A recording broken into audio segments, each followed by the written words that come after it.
सद्गुरु वैद्य वचन विश्वासा। सद्गुरु और वैद्य दोनों की बात पर विश्वास करना चाहिए, उसमें अपना दिमाग नहीं लगाना चाहिए। अगर सद्गुरु पर विश्वास नहीं करोगे तो कल्याण नहीं हो सकता। यदि सद्गुरु पर विश्वास नहीं करोगे तो आत्म कल्याण नहीं हो सकता है, और यदि वैद्य पर विश्वास नहीं करोगे तो शरीर में जो रोग है उस रोग की निवृत्ति नहीं हो सकती। एक नया नया चेला गुरुजी के पास गया, बोला गुरुजी मुझे चेला बनाओ, आप गुरु मैं चेला। गुरुजी ने कहा ठीक है, सीधे साधे गुरुजी थे। तो बोला गुरुजी अब कोई ज्ञान सुनाओ। तो गुरुजी ने कहा ज्ञान का सुनाना, राम राम कहा करो, यही सबसे बड़ा ज्ञान है।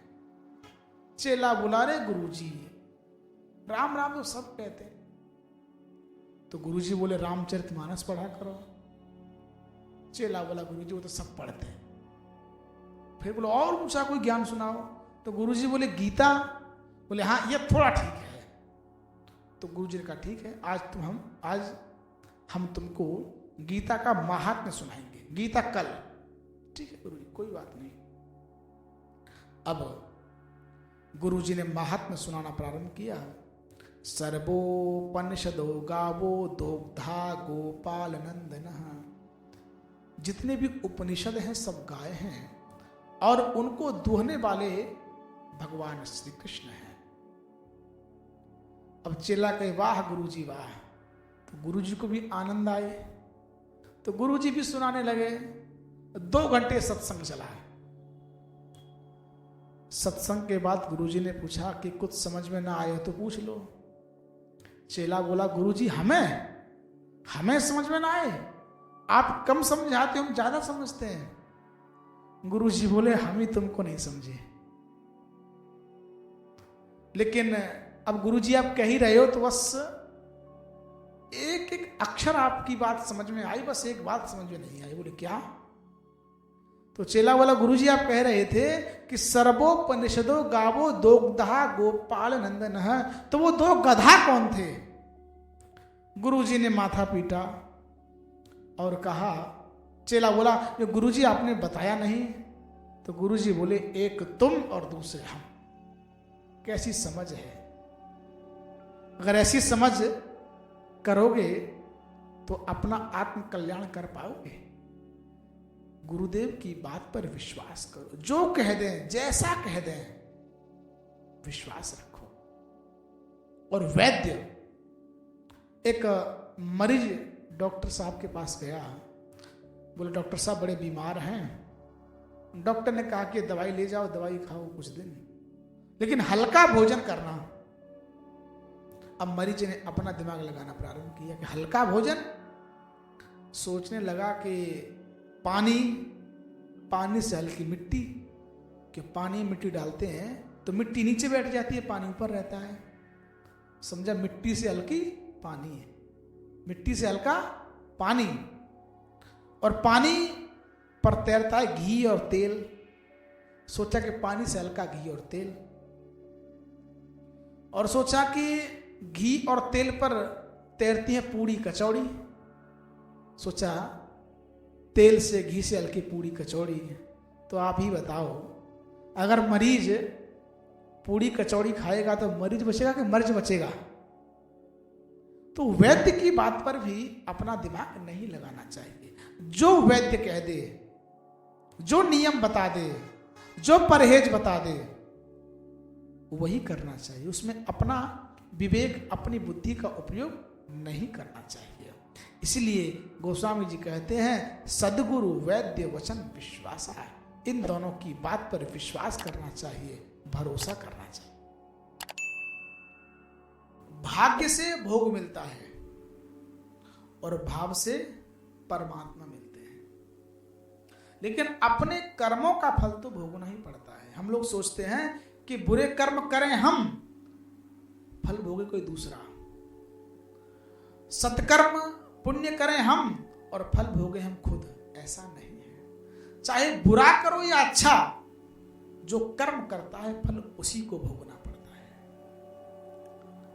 एक व्यक्ति रास्ते से जा रहा था, चलते चलते उसने एक आम के वृक्ष पर एक पका हुआ आम का फल देखा,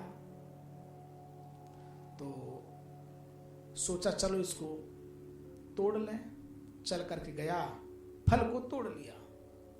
देखा आंख ने, आंख तो चलकर जा नहीं सकती, तो गए पैर, तो पैर तो तोड़ नहीं सकते, तोड़ा हाथ ने और चखा, स्वाद लिया किसने? रसना ने।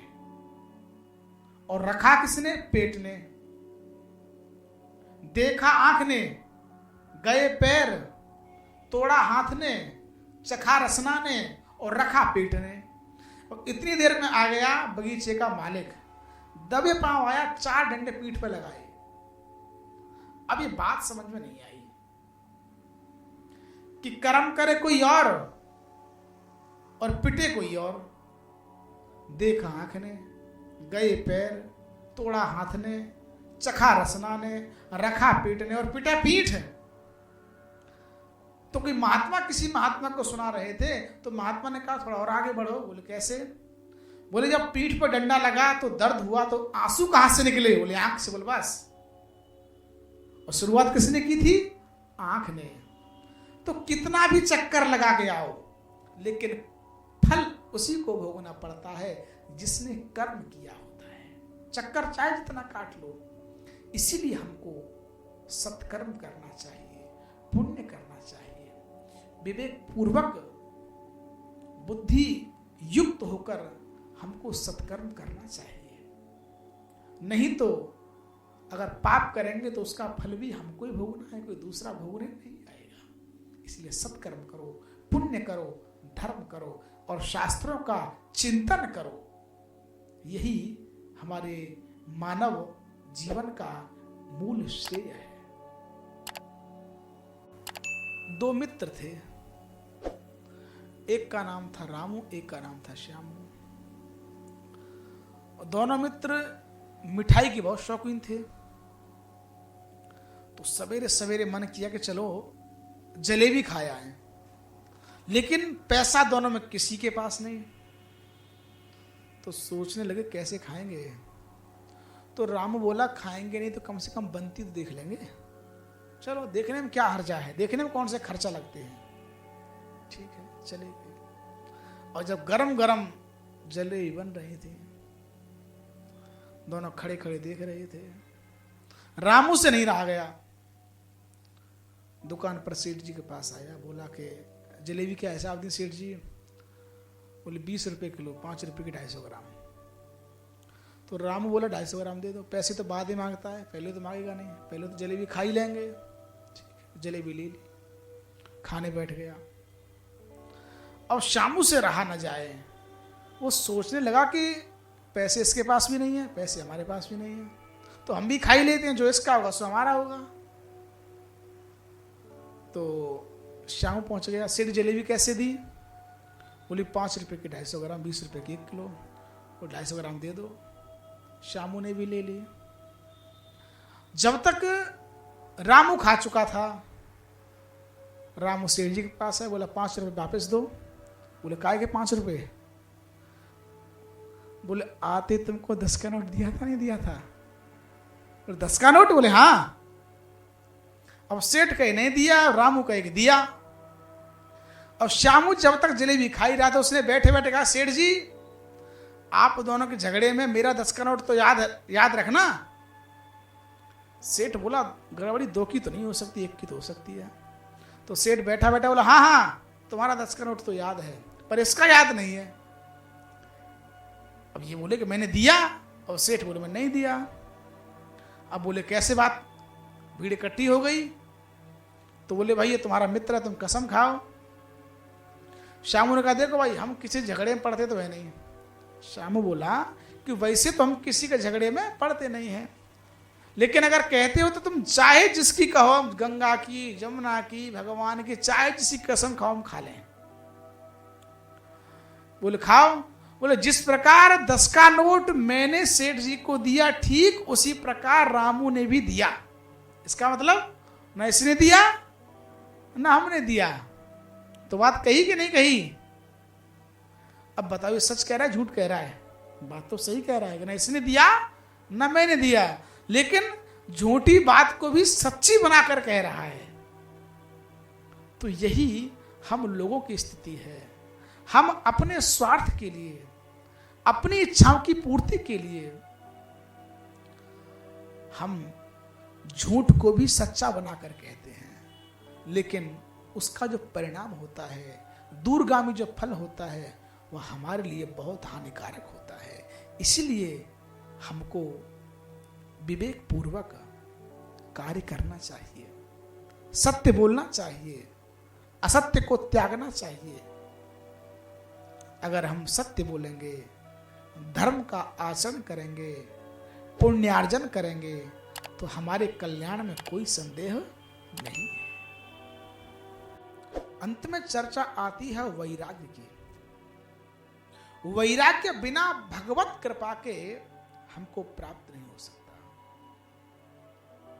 और वैराग्य जब तक हमारे जीवन में नहीं होगा तब तक भक्ति और ज्ञान तो रहेंगे, लेकिन हम अपना आत्म कल्याण नहीं कर सकते। जब तक हमारी आसक्ति नहीं छूटेगी, कामना नहीं छूटेगी, अभिलाषा नहीं छूटेगी, इच्छा नहीं छूटेगी, ख्वाहिश नहीं छूटेगी, हम अपना कल्याण नहीं कर सकते। एक महात्मा थे, कहीं जा रहे थे रेलगाड़ी में, तो एसी फर्स्ट क्लास में उनका रिजर्वेशन था।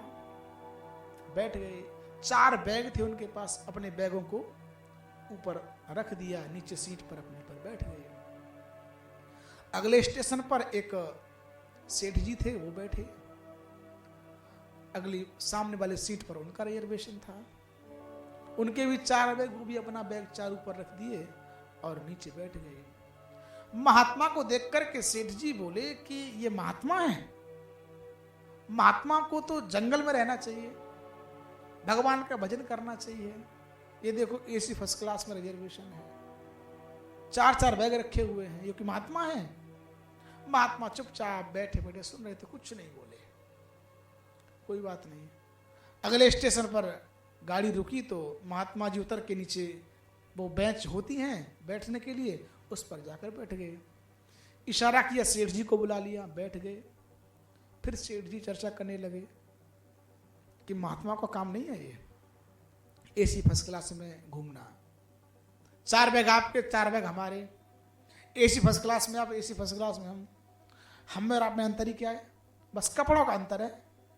महात्मा ने कहा बात तो सही कह रहे हो। इतनी देर में रेलगाड़ी के चलने का समय हो गया। रेलगाड़ी ने हॉर्न दिया। सेठ जी बोले चलो चलो, गाड़ी चलने लगी। महात्मा ने हाथ पकड़ लिया कस के, बोले बैठो यहीं। बोले क्यों? अरे महात्मा जी हमारी गाड़ी छूट जाएगी। महात्मा बोली स्टेशन है ये, तो एक जाएगी दूसरी आ जाएगी। बोले अरे हमारे 4 बैग। बोले हमारे भी 4 बैग हैं, 4 बैग तुम्हारे हैं, 4 बैग हमारे हैं, रिजर्वेशन आपका भी, रिजर्वेशन हमारा भी है, हमें आप में अंतर ही क्या है?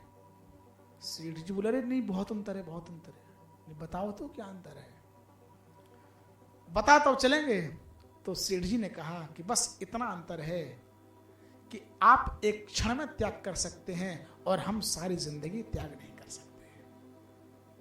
तो महात्माओं के पास आश्रम है, कार है, व्यवस्थाएं सब हैं, लेकिन महात्मा एक क्षण में त्याग कर सकता है और हम लोग सारी जिंदगी त्याग नहीं कर सकते। बस इसी का नाम वैराग्य है।